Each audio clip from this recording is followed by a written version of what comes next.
There was a night when one man stood alone in a stadium filled with 80,000 people, and every single one of them fell completely silent just to watch him think. Not to watch him score, not to watch him run, but simply to watch him think. What the world never knew was that this same man had once been invisible, just another forgotten child in one of the most dangerous streets in all of France, where nobody expected anything from anyone. The silence of that stadium began decades earlier in the noise of a place called La Castellane. Marseille in the 1970s was a city of contradictions, a port town alive with color and cuisine. But underneath that beauty ran neighborhoods where poverty was not a statistic. It was the walls you touched every single morning when you woke up. Into this world, a boy was born to Algerian immigrant parents who had crossed the Mediterranean with nothing but courage and the belief that hard work could build something new. His father worked nights. His mother held the family together with a quiet and unbreakable strength. The boy was the youngest of 5 children, which meant he learned early that nothing would simply be handed to him. But the streets of La Castellane gave him something no classroom could: a football, a wall, and hours of absolute solitude to figure out what he was made of. The other children played in groups, but this boy preferred the wall. Not because he was lonely, but because the wall never judged him. It just sent the ball back again and again, demanding he get better every single time. By the time he was 13, local coaches had noticed something unusual about the boy. Not just skill, but a kind of calmness on the ball that seemed almost unnatural for someone his age. But noticing talent and believing in it enough to invest in it are two entirely different things. He moved to Cannes at 14 to join a football academy, leaving behind his family, his neighborhood, and the wall that had shaped him.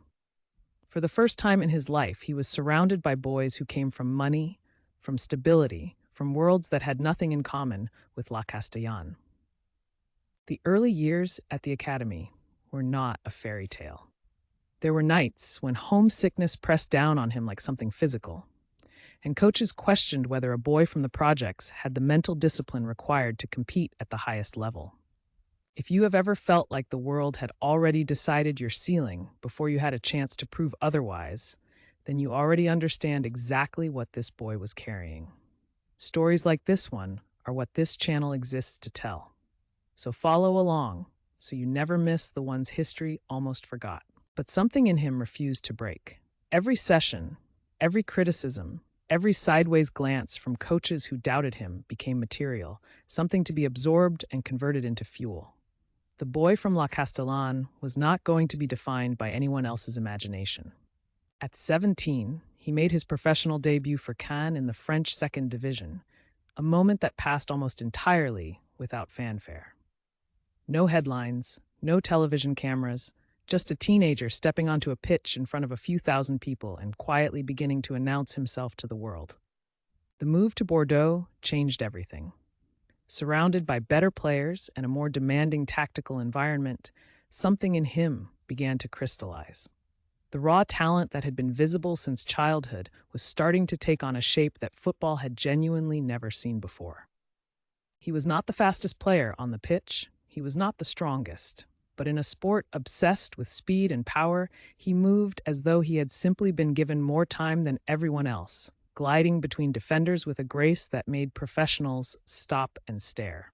In the summer of 1996, Juventus of Turin came calling. It was one of the most powerful clubs in the entire world, and they wanted the young Frenchman who had grown up kicking a ball against a concrete wall in a Marseille housing estate. His seasons at Juventus were a masterclass in what happens when exceptional talent meets elite competition. 2 Serie A titles, 2 Champions League finals, and a growing international reputation that was rapidly outgrowing any single club in Europe. But the stage that would define him forever was not in Turin. It was in Paris, in the summer of 1998, when France hosted the World Cup, and an entire nation looked to this son of Algerian immigrants to be the symbol of something much larger than football. The final of that World Cup against Brazil is one of the most watched moments in the history of sport. 150 million people around the globe were watching when he rose for the first header, and the net moved, and France went completely and utterly silent before exploding into sound. He scored twice that night, both from corners, both headers, both moments of such pure technical authority that the Brazilian defense simply had no answer. France won 3-0, and the boy from La Castellane held the World Cup trophy above his head on the same night that his face was projected in gold light across the Arc de Triomphe.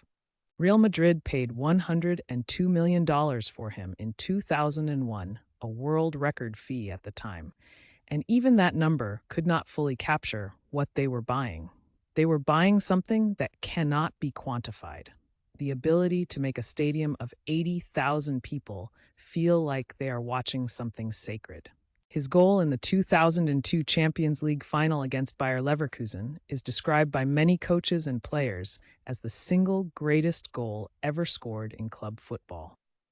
A volley with the left foot from outside the area, a moment of such impossible beauty that the goalkeeper did not even move.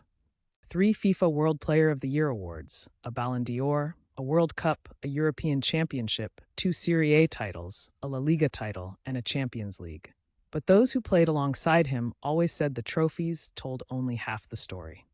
The other half was in the way he carried himself, the dignity with which he bore the weight of representing not just France, but an entire generation of immigrant families who had been told that belonging was something you had to earn, and that people like them would never truly be accepted. The 2006 World Cup final in Berlin would become the most discussed moment of his career, and perhaps the most human. 1 act, 10 seconds, and a million different interpretations of what it means to be pushed beyond the limit of what a person can absorb in silence. He retired after that final, walking away from the game at 34, carrying both the weight of that moment and the weight of everything he had given for over 2 decades. The world debated the ending, but those who knew him best said the ending did not define the journey. It revealed the man. He returned to Real Madrid not as a player, but as a manager, and what he did next stunned even his greatest admirers. 3 consecutive Champions League titles, something no manager in the modern era had ever achieved, proving once again that his relationship with excellence was not finished.